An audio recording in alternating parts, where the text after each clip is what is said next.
This movie sucks.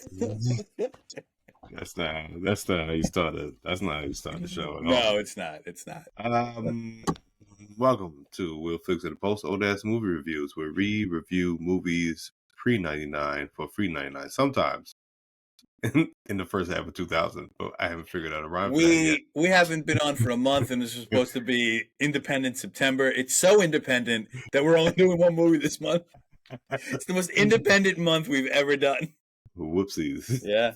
Well, I mean, life happens, life happens. It's been indeed a busy month yeah. for me, for sure. Yeah, Got same. a lot of big life things going on. So, yeah. What happened? None of your beeswax. Oh. I got a big trip coming up next month, if you recall. A big... Oh, right. Yeah. Well, bon voyage and have a good time. And Yeah. So I'm doing a lot of prep for that. But in the meantime, here we are. Oh boy, here comes the sleepy train. I'm Joe Anyway, that's Joe Sonnenblick. Yeah. I'm Don Vega. We are, like he said, 3 weeks into the fucking. The month is over. We are. I mean, month's over. This was the fastest. This might have been the fastest month I ever spent in my entire life. I never saw a month go this fast. This month really flew by. I gotta be honest. But you know what? September sucks. It's not a great month. I'm a fan of September. I have no problem with September. Because you're a terrorist? Oh, I see what you did there. See what I did? Walked you right into burning buildings. Anyway. Anywho. September is not a great month. October I love. November I love. December I love. August because it's my birth month and everyone should send me Sonic Youth hats. But the point is, September, what do you get out of that? First day of fall, pumpkin patches, whites going to get apple cider and apple orchards. What do you get out of that? Whites. You don't wear. You don't never. Like cardigans and shit. You like cardigans and shit. But it wasn't cardigan weather really this month. Oh, it was definitely cool the past couple. There were days. Like it got warmer in the afternoon, so it wasn't cardigan weather yet. October and November, hopefully we see some nice cardigan weather. I have nothing but cardigans in my house. Sweater weather. Yes. Sweater weather. Yeah, it's going to be great. Those months I love. But September, let's just go from August right to October. I'm abolishing September. Hot takes. Anyway, we're doing. I mean, maybe we'll try to squeeze one more out. Just. I mean, we probably should. We probably should. I mean, it's not fair because this is a your pick movie. Yeah. Just to be fair, and you know what? Also, what are you looking for the house? What is that? I can't find a WD-40. Yeah. This is our segue to our horror month of next month. We're gonna wow and zap you. Another month I won't be here most of the month. I'm gonna wow and zap you. It's gonna be Joe. Wow. We're gonna have to really bang it in the. And let me tell you something. I leave on the 10th. I don't come back till the 29th. That's great, because let me tell you something. We're gonna do like 15 movies this month, just with me. We're not going to have any special guests. It's just going to be me talking to you. But they're going to be short reviews. I promise. I'm not going to do 4-hour reviews. It'll be like a 12 to 15-minute review of weird horror movies and things I think you should see. And we'll do one with Don. We'll do something black. Oh, hold on one second. Sorry. Yeah, hold on one second. Yeah, hold on. Okay, this is the start of October, and we'll be figuring out what those movies are going to be for October. I have a couple of ideas, but I will actually be taking suggestions this year. One of the movies I do want to watch for October, and I can't bend the rules that far. I don't know if you folks have seen a movie called High Tension. It came out in 2006. I was thinking about maybe bending the rules real far, but I'm probably not going to be able to do that. I will be watching Nightmare on Elm Street 3 Dream Warriors. That's for sure going to be that's for sure going to be on the docket. And we'll get into some, there's a movie I've never seen called Haxon, about like the world of witchcraft. It's a silent film, came out in 1922. I want to watch that, so we'll be watching that as well. Well, I decided to do something that pays homage to this era Whatever. of the movie that we're talking about now, Ghost Dog. This movie came out in 1999. Would you go outside and kill an Italian? He killed like 18 very, very elderly Italians. That's what he did in this movie. Every Italian mobster in this movie has been in every Italian mobster movie from 1980 until this movie. It was great. It was great. Of old It was Italians. great. But no, I do my girls. Excellent. I do some. Brush your teeth. Yeah, no, great. Yeah, me and Lenny got some fronts the other day. He took me to Jamaica, to Queens Coliseum, which I haven't been to since I was maybe 12. Wow. Yeah, it is a shithole. Have you been there? I've not been to Queens Coliseum because I choose not to get stabbed. But Jamaica is my, like, I'll stop off at Jamaica on my way to Belmont when I have to take the bus. I'll just be standing there hoping, please don't let this be my last trip to Belmont. As he wears his baseball jersey and everybody thinks you're a cop anyway, I'm pretty sure. Well, I mean, look, what am I going to do? Wear my cricket outfit out there? You have a cricket outfit. Might. You do. Anything's possible. But regardless, okay, so keep going. Regardless. So you went and got fronts. Did you do any other stereotype things there? Did you get some lean? Did you what else did you do? I ate a Panda Express for the first time. That was interesting. It's okay. I didn't mind it. What'd you get? I get it. That was all right. What'd you get? The Cajun hickory. Wrong. It was the first advertisement I saw, so I was like, "Oh, so you're a moron." I see. Oh. Just get the sesame chicken. That's it. But you're taking your life into your hands at Panda Express too. You don't want it's like these people that go to Popeyes and get like the fried whiting sandwich. You want a fried whiting sandwich from Popeyes? It's a weird choice. It's a weird choice. It's a weird choice. Like, you have to know where you are. You think that's whiting? That's fucking like somebody's shoe that fell into some water and they fried it up. Mm-hmm. What are you doing? You know? Anywho, yeah. We're doing Jim Jarmusch's directed and screenplay written by Jim Jarmusch. God, that was just so bad. Ghost Dog, 1999's Ghost Dog. The Way of the Samurai. The Way of the Samurai. Yeah. AKA, this is really on the nose. Yeah. AKA, I watched a lot of Akira Kurosawa and Ozu before I made this film. And immediately, I was just watching it, and then I put pen to paper, and I even put Rashomon the book in there, and I was 5 times. In case you didn't see it the first time, I said, did a close up on it.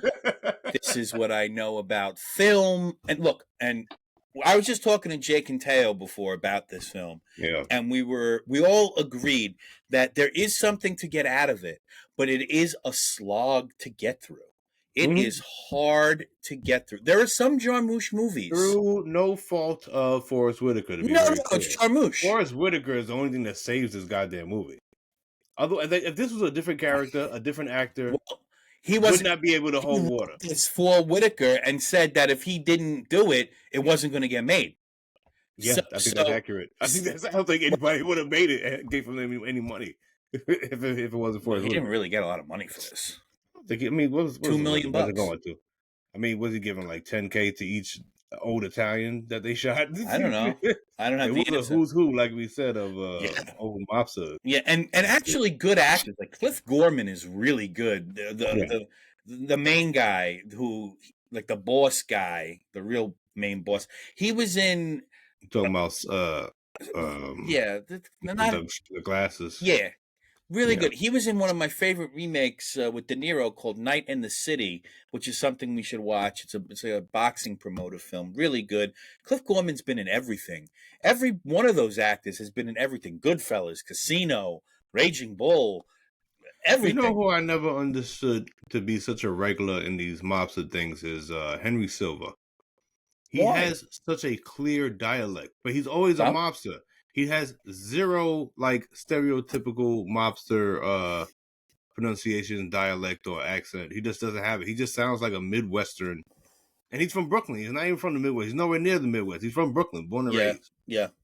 Actually, born in Brooklyn, raised in Spanish Harlem. Actually, Well, says Sicilian father and a Spaniard mother. what Which sounds more like a Puerto Rican to me. what But sure, Jarmusch whatever. does so well is he really encapsulates New York. When he makes a film in New York, but it's, you know, a lot of this was shot in Jersey City. But when Yeah. he makes a film in New York, he really goes deep, really goes hard to get New York actors and even shoot in a certain different style. Because I mean, this is totally different than Dead Man. But has a lot of the same balance and gravitas to it that Dead Man He does. I knows think, how to imitate a genre. yeah, He yeah, doesn't know how to master a genre, but he knows how to be like, this fits in this genre. So he did a Italian mobster genre clashes with yeah, Japanese Ronin genre, yeah. you know, and yeah, Look, that's what he and did. I've said this before, and I'm going to say it again, and I've gotten a lot of flack from a lot of people about this. I don't understand Japanese film. I just, maybe it's me. I I'm haven't watched enough confused by it. to say. I Like haven't watched enough to I've say. watched. I saw Rashomon like a long time ago. Okay, I've seen Rashomon, Seven Samurai, Yeah. Yojimbo, Akiru, High and Low, Little Flower. I've seen them all. I've seen a lot of them. I don't know if it's my West, because my Western brain. I like Korean film. I like Chinese film. Do I you like just from those eras though of the movies you just stated? No, you like contemporary Chinese and I like. Korean film. No, it's not true. There are some Korean films from the 70s and 80s I do enjoy, and I don't know. I don't care about feudal class system Yeah, that's what I'm saying. But stuff. it's feudal stuff, so it's not. I don't I mean, I know. guess it's not the same genre. Like the feudal Japan stuff. Are you watching like you? I can't. I'm not versed in it. But is there like feudal Korea stuff, feudal China stuff that you watch, Yeah, yeah. I mean, or is it? I've watched a lot of Chinese films from the 50s and 60s. I've Mm, watched Korean films from the 60s up until now. Do I like more modern Korean stuff? Yeah, I do. I like Wong Kar-wai, and I like Bong Joon-ho, and I like Chuck Pan-wook. I like all those guys. But I just don't know why. And I've tried for years and years, and I want to like Japanese film. I can't. I don't know why I can't. um, most of that stuff, from what I Maybe can the pacing, recall, that feud. It's a very slow pacing stuff, but and I it's don't all mind about that. honor and self Yeah. sacrifice So and is yada every yada mafia yada. movie ever made. Kind of, but the mafia movies usually have some sort of somebody's a scumbag trying to, circumvent the system that is built. Yeah, In I this guess. movie, nobody was trying to circumvent. Everybody was just following the system.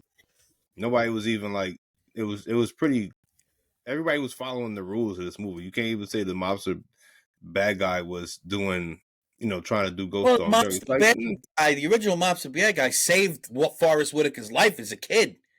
So he well, became. he's not the original mobster bad guy. What I'm talking about is the guy with the glasses. Oh, yeah, all right. Yeah. He's not. The Louis, Yeah. the guy that saved Ghost Dog's life. He just same thing. Honor system. You do what you gotta do. You do Yeah. what you told. You honor your bosses. He And was only your following the boss can same kill you, or you kill yeah yourself. That, the idea of seppuku. Harakiri. Yeah, Se- Seppuku. yeah. So Yeah. look, Jarmusch for me, and what do you want to do? You want to do Forrest Whitaker's in it? It's written by Jarmusch. Mm-hmm. I'll go through the list of actors. Jarmusch for me, and like I said, the boys and I were talking about this, and you know, he really asks you to be invested in his films, and you're either all in with Jarmusch or you're all out. I've not watched a Jarmusch film where I'm like, this is okay. Yeah. Look, I don't like The Limits of Control. I don't like The Dead Don't Die. I love Broken Flowers. I love Patterson. I love Permanent Vacation. I love Dead Man. I love all the early Jarmusch. I have to revisit Night on Earth and Mystery Train, but I generally love all the early Jarmusch. Down by Law is one of my favorite films. But when Jarmusch is spotty, brother, it is hard to squeeze juice out of this lemon. It's just how I feel about, like, even because Jarmusch is so he's got such a style about him that when the style is off for you, you don't understand. It's just slow, and it's just what the fuck am I doing? What are we doing? There were artistic choices in this. I mean, I'm not familiar with the other films that you did. I'm pretty new to Jarmusch. I'm sure I've seen his shit, some of his shit, but just didn't know it was him. But like Dead Man, for instance, there is a obvious amount of cartoonish humor that he likes to implement into his movies. Yeah, and it's not even like moments of levity per se. It's very dark, desperate humor. It's and it's odd. He likes odd humor. I don't think the whooshing of the guns. You know what I'm saying? Yeah. It's supposed to hearken and pay homage to those old Japanese films with the way they would holster their samurai swords and swatch the samurai swords, which in that context was all very serious sound work, right? It wasn't meant for humor. But in this context, I don't think he meant it for humor, but I don't see how you could not chuckle at it every time it happened. You know what I'm saying? Yeah. Because it's absurd. It's absurd to be swooshing a fucking gun. And the moments that are really good are close-ups and emotional moments, like when Forrest Whitaker first kills the guy and the daughter's in the room. Really good moment. And when the camera pans like this and he's walking almost like the camera walks into the wall. It's great stuff. Like that's really, and that's Japanese. That's very Japanese. But then the moments that annoy me are when he goes to that house, he parks there, and it says Alighieri Properties or whatever. That's referring to Dante's Inferno, and it's like this supposed to be the seventh circle of hell. And then the part where all his pigeons are massacred, and you see I don't know if you caught this, but you see the one orange on the ground, and that's an homage to The Godfather and how the orange is there's always violence after someone eats an orange or has something to do with an orange in The Godfather. I didn't catch that one. I took that as the quintessential samurai trope of the samurai returning to his village and everybody's. You could do that too. The samurai returns to his village and all his family and people are dead. That's pretty. You see that in a bunch of different movies. That Scorpion's origin story in Mortal Kombat. So originally, the soundtrack, which is great, amazing, which is great. It was going by RZA, no? It's RZA. The soundtrack. Yep. So originally, it was going to be RZA and KRS-One. I know. I don't think I would enjoy that. Well, I know. And KRS-One was like, "Where's the money?" And RZA was like, "I understand what you're doing," because this is the first time he and RZA worked together, and then Coffee and Cigarettes came 2 years later. And that's another one. Maybe when we're on for another 2 years, we could watch that. But Coffee and Cigarettes is another one I just don't understand. Just motherfuckers talking around coffee and cigarettes, and the vignettes are like weird and like independent, but like. And this is another Jim Jarmusch. I think 2002, Coffee and Cigarettes came out. All right, we'll put a pin in that. I just don't. Again, I found it. I like a I don't get it month. Yeah, I don't get it. Be a lot of those. Overrated as fuck month. But I think, like, where were we? What were we saying? The symbolism in this movie. Yeah. When he hits it, it's really good. But when like having the youth, the girl, the little girl want to learn. Teenager. Oh, you're talking about the tiny girl. Yeah. The girl from Bernie Mac show. Okay, got it. Oh, I didn't realize that. Yeah, it's the daughter from Bernie Mac. I didn't realize that. Her name is Camille Winbush. Yeah.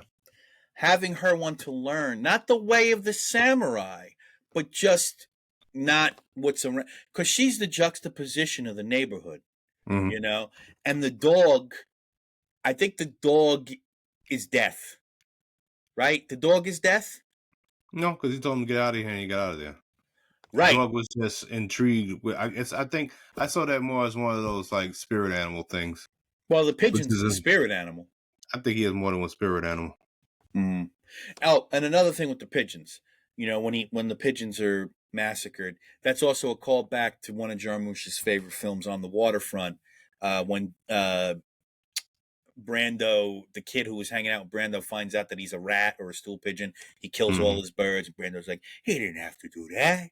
Why you kill my birds? You know what? They never hurt nobody. You know, like, it's a callback to that.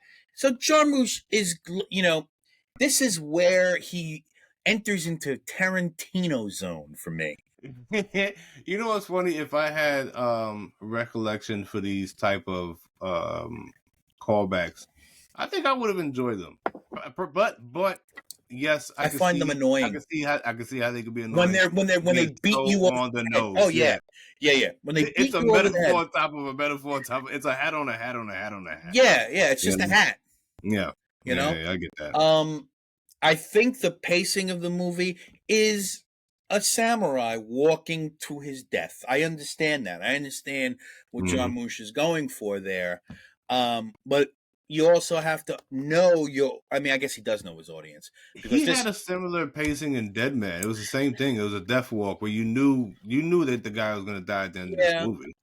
Yeah. I mean, granted, that one was in the fucking title, Dead Man. Yes. But, you know, it's even with this Ghost Dog, you know, it's talking about death. You know what I'm saying? It's a ghost. And our friend was in this. Remember our friend? Our boy Gary Farmer. Our boy Gary Farmer played the third or fourth film that we had with him in it. Parallel Highway, Dead Man. Now this one. Yep. So he played this. So his name is Nobody in this film, and his name was Nobody in Dead Man.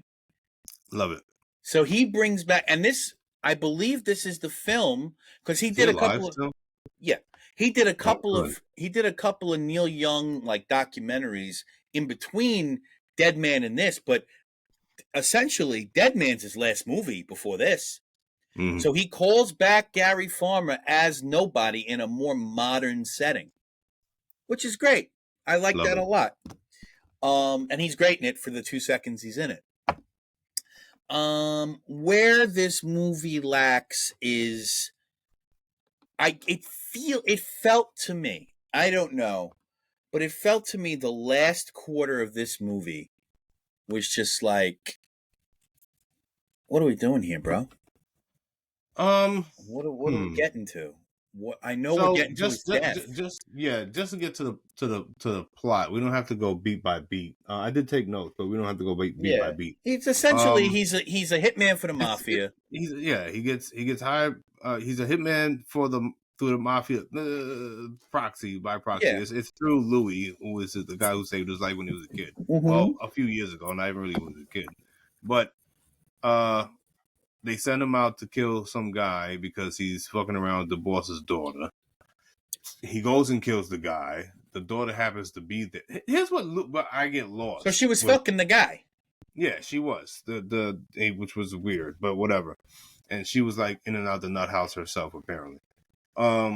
Didn't need that either. Didn't need that. Yeah. So it's like so he kills the guy in front of the daughter, right? Doesn't kill the daughter, walks away. That's when we get the Rashomon reference with she was reading the book, she gave him the book, and yada yada, right? As if he didn't read that book already. I don't see how a guy who lives his life like a fucking samurai has not possibly read that book already. But then you're talking about like the wind in the. Then he's talking about the wind in the willows and Frankenstein. It's like, brother, Jim Jarmusch sometimes does this. I'm so fucking smart, bro. Jim Jarmusch is the smartest guy in the room, and I know, I know. You know, then they call Louis into the office to talk to Ray Vargo, Henry Silva, who's supposedly that's his daughter and that's the big boss. And they're like, "Oh well, you got to kill your assassin guy," and he's like, "But he's really good at killing people. He's like really good at it. It's like it's not gonna be easy. He's weird." Right. And here's what I got lost. I didn't understand the why. The why? Why did he need to die? Because why? Why?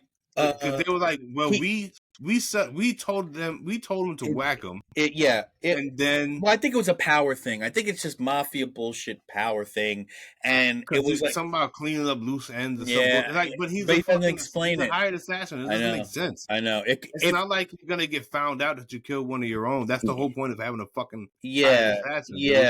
Yeah.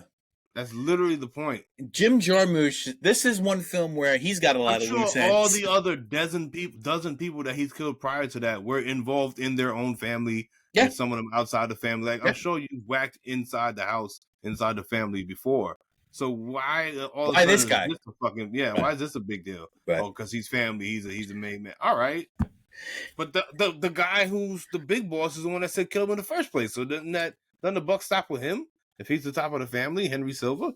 Maybe. I don't understand. And I will say, some of the violence in this is so unbelievable. Like, unbelievable in a sense where it's not believable. Not that it's too violent. Like, at the very end, when he goes in and he puts the tape on the window and he just shoots the guy 2 times in the ass and he kills him, apparently.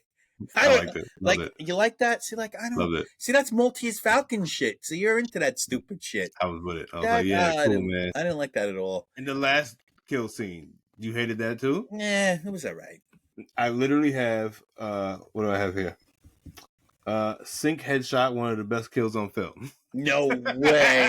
It's one of no the best, way. most memorable. It's one of the most memorable kill shots on film. Everybody knows that one. Okay, so what? Everybody knows that one. It's infamous. All right. And you've never seen it repeated again. You've seen a lot of other kills and stuff repeated in different movies, different way people get killed. You've never seen that one done again. Never. Anyway, but regardless, I like some of the things that, and I know you're working on a $2 million budget, so I have to take some things with a grain of salt. Save some money and not doing those swishes. I know, right? How much was a swish? How much was a swish? I have to take something. $50 a swish. Cut it out. Yeah. I have to take some things with a grain of salt. I understand, but you shoot somebody in the chest. There should be more blood than a little bit of blood. It's like Trump's ear. There should be spread that blood around. They hired 25 Italian mobsters. You can't. That's a lot of blood, man. That's not a lot of corn syrup. That's too much. All right. You gotta spread that out. Like I said, I know I have to suspend my disbelief. I understand. I have to do that. But you're working in a time, and I guess Jarmusch still hadn't, which is so funny to say this. He had been working for, I don't know, 18 years at that point. He still hadn't really established himself as Jim Jarmusch. And it came not with this, it came more with Broken Flowers, and it came more with Coffee and Cigarettes, which that's beyond me. I don't understand how. But his first 4 movies were very low budget. I'm talking about 50 or 60 grand he's making these movies for back in the day. And then he became more of a documentarian with music. Neil Young Young's one of his best friends. He did stuff with Iggy Pop and the Stooges. Look, the ending to this, I don't know what you want me to say, Don. I didn't like the ending. I really didn't. It was so hokey. I remember that this time. I remember that Ghost Dog dies. I did remember that. I didn't remember how he died though, and I was like, meh. It was so hokey. Meh. And it's one of my hokey. It's and the French ice cream man. I like the French ice cream man. I like their scenes. I'm a fan of it personally. I believe he was in. It's on the nose again, hokey, yes, campy, yes, but I think, like I said, he has a penchant for campiness. I.e., Dead Man was quite campy. I think he got a lot of way. He got away with a lot of what he got away with in Dead Man because also it was so visually I mean, stunning, being shot in black and white. would you call Dead Man campy, or would you call it steampunk gothic? Both. Column A, column B. Okay. I would say it's got a little bit of both in there. Yeah. I would say Now, it got a little bit, because when I think of a blend of steampunk gothic and camp, because it's still very much so camp also, I think Tim Burton. Tim Burton blends those two together quite well. all right. Gothic and camp. I guess. Yeah. Well, I'm trying to look and see who the French. His name is Isaac de Boncole. Raymond. Yeah, I think he was in, if I'm not mistaken. He's been in Chocolat. Well, was he also in? Yeah, he was in Night on Earth. He's been in a few Jarmusch films. And he was cool. I didn't realize that he was in Black Panther. You didn't watch it, but No, he was the guy that had the big giant lip ring in his mouth. And he was the main character. This is where I remember him from, in my least favorite Jim Jarmusch movie. And I don't, I would never put a director like Jim Jarmusch down like this. The Limits of Control, which is one of Teo's favorite movies. I don't know. 2009. Yeah, is unwatchable. It is A story of a mysterious loner, a stranger whose activities remain particularly outside the law. He is in the process of a compelling job. Oh, I gotta click a button. Fuck. Unwatchable. He's in the process of a compelling job. Oh, he's an assassin? Yeah. Well, the description went away. So. In my opinion. A solitary man who does not speak Spanish is an underground courier. Two men who are both thuggish and philosophical send him to Madrid with cryptic instructions. Over the course of a few days, he receives his instructions from a series of distinctive individuals. This is a long-winded description. Provide words of philosophy or of warning, and also give him a matchbox with a tiny piece of paper, which he reads and eats, accompanied by espresso served in 2 cups. He is quiet, self-contained, focused on his work. He has rules he encounters, and at times transmits a violin, diamonds, a guitar, and a map. Is he a smuggler, merely an independent conduit, or something else? Nothing happens. Well, don't ruin it, because I'm going to watch. I didn't ruin. All I just said was nothing happened. And Broken Flowers is with Bill Murray. Broken Flowers is great. It's really, really great.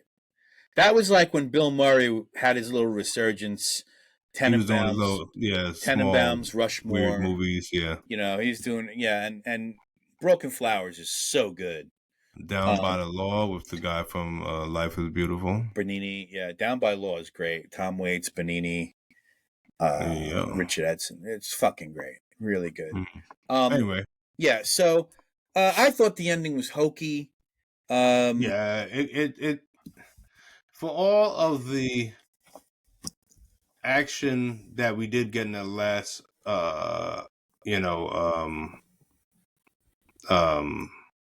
third act of the film, right? That's when we got the majority of the feel of all the kills and shit, and he was really wiping everybody out.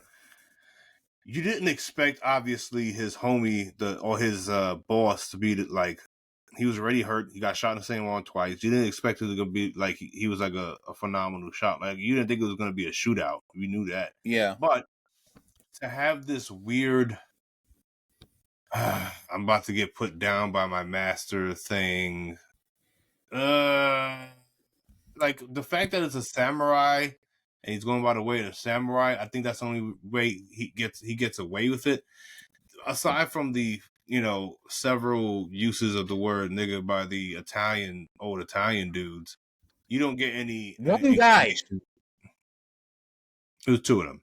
The fat guy said it too? It was at least 2 or 3 of them, dude. Yeah. I thought it was the one guy. It was the old man. It was the old man. What did he say? That old guy was great. He was hilarious. He was so funny. Passenger pigeon. He was great. 15. He was great. See, like when Jarmusch does that stuff, when he casts weirdos to play weirdos, he. So he really skates the line of a magical Negro trope. Yeah, he does in this film, and he even got the spirit animal things where the Frenchman is calling him. I'm looking at the scene right now on the TV The Frenchman is comparing him to a bear. You know what I'm saying? Yeah, You have the dog scene in the park. bro. You have the, you know, this, you know, that animal spirit thing that gets intertwined with black and brown people all the time. It happened even in Dead Man. He really skates the line with the magical red man in that film, Yeah. obviously, you know, where there's such a strange, it's such a strange dedication and self-sacrifice of black and brown and I guess red men to this white man for no apparent reason. Like, you say he saved your life once, you killed a shit ton of people, you would think you would be even. You know what I'm saying? But it's specifically in this movie with Louis. You know what I'm saying? Yeah.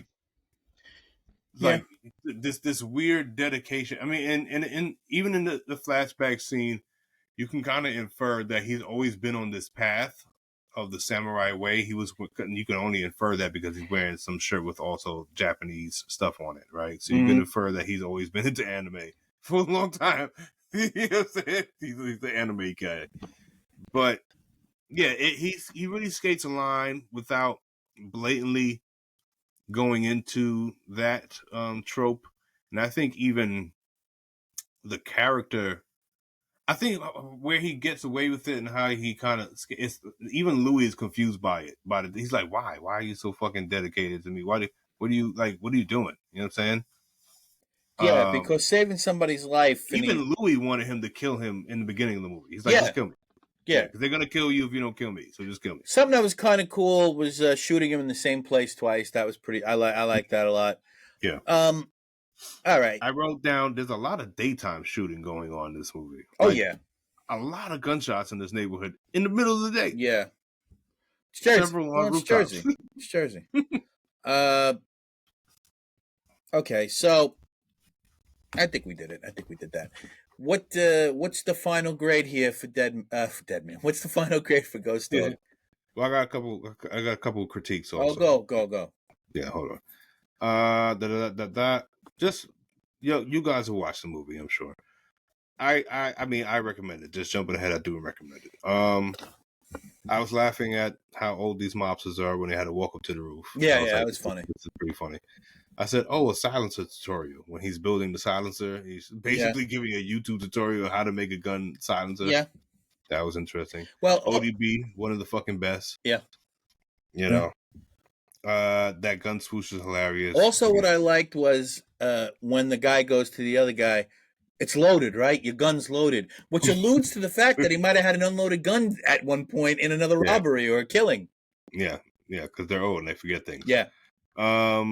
I could have done without the camera effects in that mansion raid. Yeah, I did not care. That really and you would think that I wouldn't be taken out of it because they already had weird sound effects. But that camera thing is like, why, man? But I'm like, all right, it's 1999. You think Jim Jarmusch saw Belly? I sure do. I sure do. He's like, I know what they like. Yeah, they like slow mo, don't they? Yeah, they do. Yeah, could have done without that. Jesus Christ, it's the fucking Birdman. that was great. He has a heart attack. The old man, he has a heart attack and died. I do like Silva buttoning his coat to die. I like that. That was good. Yeah. That was good. Yeah, that was good. Good death scene. Anticlimactic, though. Even still. You would think somebody like that guy who, and once again, I don't agree with the casting because I think in comparison to the way everybody else talks, why does he talk like the way he talks? It's weird. But if he's the big bad, essentially, he should have maybe had a couple lines before he got murked. But also, consistently, Ghost Dog just murked you. He didn't let you fucking talk. Which I say he murked the shit out of people quick. It's a good thing because consistent. The tropes of samurai stuff, the tropes of westerns, letting motherfuckers have soliloquies and monologues. Yeah. I like that moment. Yeah. Those moments I liked. Yeah. Everyone watches cartoons in this movie. I don't get. I'm assuming there's supposed to be some sort of metaphor in each and every one of them. Most of them went over my head. I love to sing Headshot, Kill, RZA, cool. More daytime shooting now at a park. That girl's gonna have PTSD. Itchy and scratchy metaphor. Okay, I guess. That was fine. Yeah, all right. And I would love. Well, this was 1999. Mm-hmm. This is a less than 30-year-old movie. Uh-huh. I would love to see a sequel of this movie No. with a female assassin, with the little girl. When she's like, well into her shit. Because what was she in this movie? She was like 10, let's call it. Yeah, So maybe she'd be like a 40-year-old. I would love to see a 40-year-old stud assassin. Not like, don't do this. Don't give me sexy assassin. I want like say stud. like a stud. I want a stud chick. I want a stud chick that's like about it. Yeah. Is that right? Yeah, she wears baggy clothes like a Queen Latifah, murdering people. Right. I understand. I think it'd be dope. No, great. It'd be super tight. You want young Ma to be murdering. The brat murdering people. I want the brat murdering people left and right. That's what I want. You want Snoopy from The Wire. Yeah, I think that shit would be fucking tight. Yeah, okay. I don't want any of that. This doesn't need a sequel. This doesn't need a prequel. This doesn't need to be jazzed up. I'm sure Jarmusch would say no to you. So I'm gonna recommend this film with a. I'm gonna recommend the Criterion, dogs. Oh, great! There's never been shit in the Criterion, Don. It's in the fucking Criterion. Oh, man. I know. There are a lot of John Wayne movies in the Criterion too. I'm sure the Maltese Falcon's in the fucking Criterion. What's your point? Please. I'm gonna recommend it with a inflection. I'm giving this out of 5. I'm gonna give it a 3.1. Oh boy, I'm giving this. Man, this is literally one, and criticisms, are what they are. Yep. It's got a really shaky, weak plot. You know what I'm saying? It doesn't even really have a plot. It doesn't really have a plot. It doesn't have any plot. Ghost Dog doesn't say a word until like minute 27. I love it. No, I like that too. I love the in-between monologues. I love it. But Forrest Whitaker has a very easy to listen to, speaking voice, so that makes it dope. I got no problem with Forrest Whitaker. If this wasn't, like you said, it wouldn't be made. But if this wasn't Forrest Whitaker, this could easily be a piece of garbage. Oh yeah. You don't think what? All right, I'll do it. I give it a 4.2, 4.3. That's insane. I love this movie. Yeah, I really do. Fucking bananas. I really love this movie, man. It's one of my favorite fucking movies. Fucking bananas. I've watched this shit so many fucking times, bro. I get it. I think this is the second or third time I've ever watched this. I remember loving it when I was younger, but again, things fade in reflection, I guess. Nostalgia is not what it once was. Look, we both loved Dogma when we were kids. It's not good. Yeah, it was rough. Yeah. Yeah, it was rough, man. It's just not, and I think Jarmusch is a great filmmaker, and every filmmaker has their, I don't want to say lesser movies, but they're lesser movies. And for me, this is definitely in his lesser period, because Coffee and Cigarettes comes right after this, and these two back to back, I don't understand how this man kept working, personally, because Coffee and Cigarettes sucks. It just sucks. But then he made Broken Flowers, and Broken Flowers could be in my top 2 or 3 Jim Jarmusch movies. So recast. Boy, I mean, only do just the main 2, because it doesn't. I mean, I guess you could do the Ice Cream Man also. Well, I wouldn't. I would only do Ghost Dog and Louis. Louis, yeah. So Ghost Dog, Michael Kenneth Williams recast from 1999. You want to recast from like now? How would you want to do it? I'm going to say Michael Kenneth Williams, so 1999. That's who I would want to do it. That type of actor, and for Louis, I would want. I mean, again, we don't have the budget. We're talking $2 million, $3 million.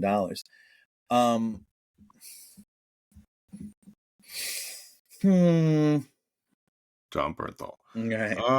I'm trying to think from that era. I mean, it would be one of these guys, I guess. Maybe Frank Vincent. Maybe I'll put Frank Vincent in there. Yeah, I'll go Michael Kenneth Williams and Frank Vincent. Why do you keep saying Kenneth? Nobody calls him Michael Kenneth Williams. They say Michael K. Williams. I'll say Michael Kenneth Williams and You confused the shit. I had to think about what the fuck you okay. said to me. Oh, you know what? Michael Kenneth Williams and Harvey Keitel. What do you think about that? I'll go with that. Yeah, I'll go with that. Harvey Keitel is cool. I'll go with that. Let's see, 1999.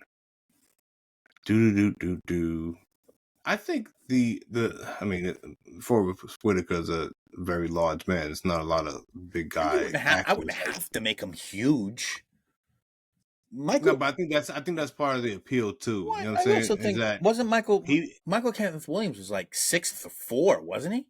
Absolutely not. We met him in person. Oh, you weren't there. I wasn't there. No, he's not at all. He's barely 6 feet. Really? He's not a big guy. Okay, so he has that imposing stature though, and I think that is something that broad shoulders. He has a dancer's body. He was a dancer. You know, he's broad shoulders. I'm not writing his biography. I don't know. Good posture. All right. Shit, man. I don't know. You brought it up. I know. I didn't have one. I was hoping that I would think of something clever. You can't. It's impossible for you. I think I really am a big fan of Forrest Whitaker in this role. I can't really I think I give up. But yeah, I like Harvey Keitel. I think that's a good choice. I think anything else, like it has to be a B-level Italian mobster guy. It can't be a De Niro. It can't be a Pacino. Like, I don't think Harvey Keitel's B-level. He's a macho man to De Niro's Hulk Hogan. Like, be for real. This is why we have to. This is why we. You know what? You know what the next film's going to be? If we can do another one for September, we're going to be watching Bad Lieutenant by Abel Ferrara. That's going to be the next film. Bad 1990. Yeah, 1992. Yeah. So you've got it now. Recommend it, and he loved it. I gave it a 3.1. He gave it a 4.3. Look, I love Jarmusch. He's getting cozy with Jarmusch. Watch it. Don't watch it. I think he has an interesting. Go to Springfield and eat dogs. I don't care what you do.